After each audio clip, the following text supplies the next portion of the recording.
देखते ही देखते अमावस की रात्रि के अंतिम पहर में चंपा की कलियों ने आंखें खोली।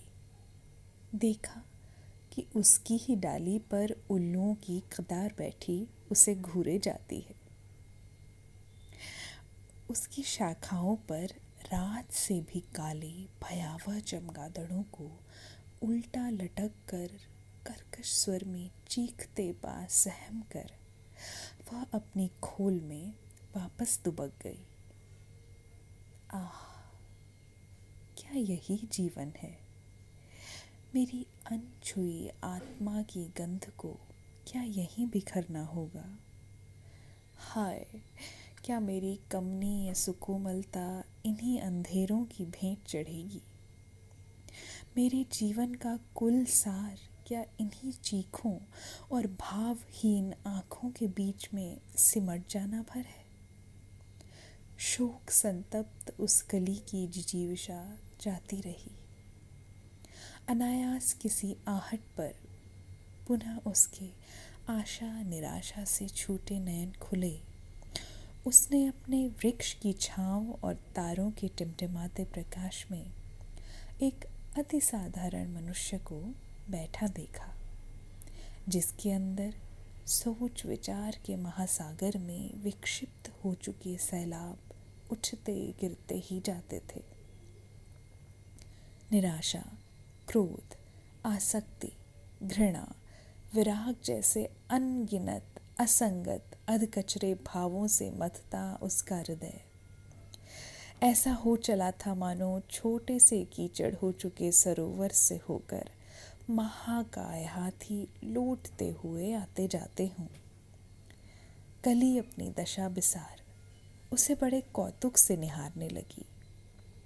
उसने देखा वह मनुष्य जैसे बैठा वैसे बैठा ही रहा। उसने अपने विचारों को न रोका, न चलने को कहा, न उसने घृणा से घृणा की, न प्रेम से प्रेम, न उसने काम को विदा कहा, न राम को स्वागत, न उसने भय को दबाया, न निर्भय को उबारा, न उसने अवसाद की निंदा की, न उल्लास की प्रशंसा। वह तो ऐसे ही बैठा रहा जैसे वह हो ही न। वहाँ तो मानो कोई व्यक्ति ही न रहा। जो हो रहता आबाद हो रहता, जो मिटता वह मिटता ही जाता। कली ने देखा कि देखते ही देखते मनुष्य के मन का महासागर क्षीण होने लगा। हृदय के महाबलवान हाथी खोने लगे। आश्चर्य!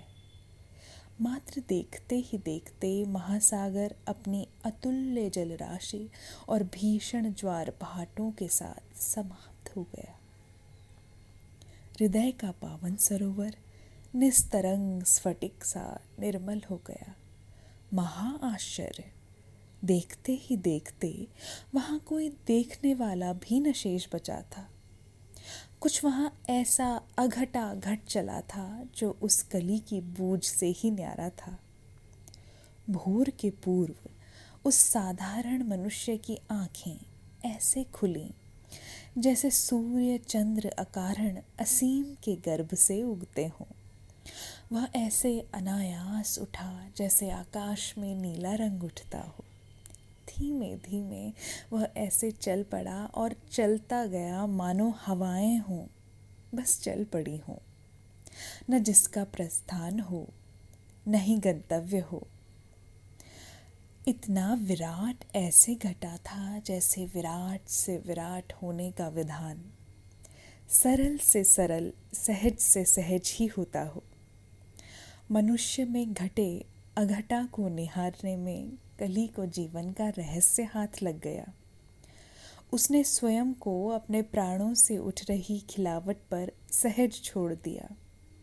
खिलते हुए उसने न खिलावट पर गुमान किया, न ही घूरते हुए उल्लुओं, चीखते चमगादड़ों पर मलाल किया। जो था उससे अन्यथा की कामना ही उसे न उठी। आहा, देखते ही देखते भोर हो चली। देखते ही देखते उल्लू ओझल हो गए। चमगादड़ अपनी चीख के साथ विलीन हो गए। अंधियारा छट गया। देखते ही देखते कली फूल हो चुकी। उसे सूरज की कुंवारी किरणों ने अपना पहला चुंबन दिया।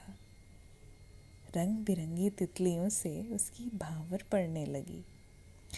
भंवरों का मधुर गुंजार उसके आस पास गूंजने लगा मलयागिरी से। हिमालय की अक्षत चोटियों की ओर चली शीतल पवन उसकी गंध को अपने साथ लेने आई। भोर में जाग रही कितनी ही आँखों को उसने अपनी ओर बड़े अहोभाव से निहारता पाया।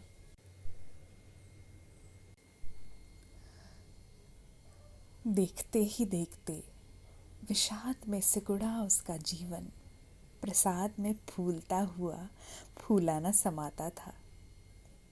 देखते ही देखते विराट आकाश ने उसका फूलना अपने आलिंगन में भेंट लिया।